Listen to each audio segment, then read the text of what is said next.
നമസ്കാരം. മലയാളി വാർത്തയിലേക്ക് സ്വാഗതം. ഭക്ഷണവും ചികിത്സാ സഹായവും ലഭിക്കാതെ ഗാസയിലെ ഫലസ്തീനികൾ ദുരിതത്തിലാണെന്ന റിപ്പോർട്ടുകളാണ് ആക്രമണം തുടങ്ങിയ നാൾ മുതൽ പുറത്തു വന്നുകൊണ്ടിരുന്നത്. ഐക്യരാഷ്ട്രസഭയുടെ ഏജൻസികളും അമേരിക്കയും മറ്റ് പാശ്ചാത്യ രാജ്യങ്ങളുമെല്ലാം ഗാസയിലേക്ക് കൂടുതൽ സഹായം എത്തിക്കണമെന്ന് ഇസ്രയേലിനോട് ആവശ്യപ്പെട്ടിരുന്നു. അന്താരാഷ്ട്ര നീതിന്യായ കോടതിയുടെ ഇടപെടൽ വരെ ഇതിലുണ്ടായി. എന്നാൽ ഇസ്രയേൽ ഇതിനോടെല്ലാം മുഖം തിരിക്കുകയായിരുന്നു. ഇതിനിടെ ഇസ്രയേലിന് ആയുധം നൽകുന്നത് തുടരുമെന്ന് ഉറപ്പു നൽകിയിരിക്കുകയാണ് ഡെമോക്രാറ്റിക് പ്രസിഡന്റ് സ്ഥാനാർത്ഥി കമല ഹാരിസ്. ഷിക്കാഗോയിൽ നടന്ന ഡെമോക്രാറ്റിക് നാഷണൽ കൺവെൻഷനിലാണ് പ്രഖ്യാപനം. ഇസ്രയേലിന്റെ സ്വയം പ്രതിരോധിക്കാനുള്ള അവകാശത്തിനു വേണ്ടി ഞാൻ എപ്പോഴും നിലകൊള്ളും. സ്വയം പ്രതിരോധിക്കാനുള്ള കഴിവ് ഇസ്രയേലിന് ഉണ്ടെന്ന് ഞാൻ ഇപ്പോഴും ഉറപ്പാക്കും. കാരണം ഒക്ടോബർ 7 ഹമാസ് എന്ന ഭീകര സംഘടന നടത്തിയ ഭീകരാക്രമണം ഇനി ഒരിക്കലും ഇസ്രയേൽ ജനത അഭിമുഖീകരിക്കരുത് എന്നായിരുന്നു ഇത് സംബന്ധിച്ചുള്ള പരാമർശം. ഗാസയിലെ യുദ്ധവുമായി ബന്ധപ്പെട്ട് പ്രസിഡന്റ് ബൈഡനും ഞാനും രാപ്പകലില്ലാതെ പ്രവർത്തിക്കുകയാണ്. കാരണം ഇപ്പോൾ ബന്ദിമോചനവും വെടിനിർത്തൽ കരാറും നടത്താനുള്ള സമയമാണ്. ഒന്നുകൂടി വ്യക്തമായി പറഞ്ഞാൽ, ഇസ്രയേലിനെ സ്വയം പ്രതിരോധിക്കാനുള്ള അവകാശത്തിനു വേണ്ടി ഞാൻ എപ്പോഴും നിലകൊള്ളും. സ്വയം പ്രതിരോധിക്കാനുള്ള കഴിവ് ഇസ്രയേലിന് ഉണ്ടെന്ന് ഞാൻ എപ്പോഴും ഉറപ്പാക്കും. കാരണം ഒക്ടോബർ 7 ഹമാസ് എന്ന ഭീകര സംഘടന നടത്തിയ ഭീകരാക്രമണം ഇനി ഒരിക്കലും ഇസ്രയേൽ ജനത അഭിമുഖീകരിക്കരുത്. സംഗീതോത്സവത്തിൽ പങ്കെടുത്തവർക്ക് നേരെ ലൈംഗികാതിക്രമങ്ങളും കൂട്ടക്കൊലയും നടത്തി എന്നും ഹാരിസ് പറഞ്ഞു.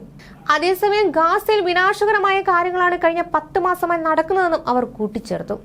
നിരവധി നിരപരാധികളുടെ ജീവൻ നഷ്ടപ്പെട്ടു. പട്ടിണി കിടക്കുന്ന മനുഷ്യർ സുരക്ഷ തേടി വീണ്ടും വീണ്ടും പലായനം ചെയ്യുന്നു. അവരുടെ കഷ്ടപ്പാടുകൾ ഹൃദയഭേദകമാണെന്ന് കമല ഹാരിസ് പറയുന്നു. ഇസ്രയേലിന്റെ സുരക്ഷയും ബന്ദിമോചനവും ഉറപ്പാക്കാനും ഗാസയിലെ കഷ്ടപ്പാടുകൾ അവസാനിപ്പിച്ച് ഫലസ്തീൻ ജനതയ്ക്ക് അവരുടെ അന്തസ്സും സുരക്ഷിതത്വവും സ്വാതന്ത്ര്യവും സ്വയം നിർണായകാവകാശവും നേടാനും ഈ യുദ്ധം അവസാനിപ്പിക്കാൻ പ്രസിഡന്റ് ബൈഡനും താനും പ്രയത്നിക്കുകയാണെന്നും അവർ കൂട്ടിച്ചേർത്തു. ഇറാൻ പിന്തുണയുള്ള ഭീകരരിൽ നിന്ന് തങ്ങളുടെ സേനയെ സംരക്ഷിക്കുമെന്നും നിലവിലെ വൈസ് പ്രസിഡന്റ് കൂടിയായ കമല ഹാരിസ് പറയുന്നു. ഇസ്രയേലുമായി $1 ബില്യൺ വരുന്ന പുതിയ ആയുധ ഇടപാട് നടത്താൻ അമേരിക്ക തയ്യാറാകുന്നുവെന്ന റിപ്പോർട്ട് പുറത്തു വന്നിരുന്നു. ടാങ്ക്, വെടിമരുന്ന്, സൈനിക വാഹനങ്ങൾ, മോട്ടാർ റൗണ്ടറുകൾ എന്നിവ ഉൾപ്പെടെയാണ് നൽകുന്നത്. ഇറാനുമായുള്ള സംഘർഷ സാധ്യത കൂടി പരിഗണിച്ചാണ് നടപടി.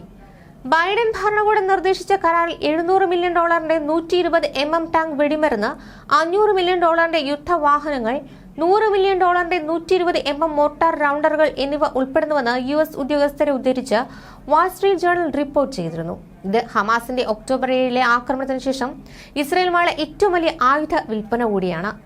ഇത്രയുമധികം ആയുധങ്ങൾ നൽകാൻ മാസങ്ങൾ പിടിക്കുമെന്നാണ് വിവരം.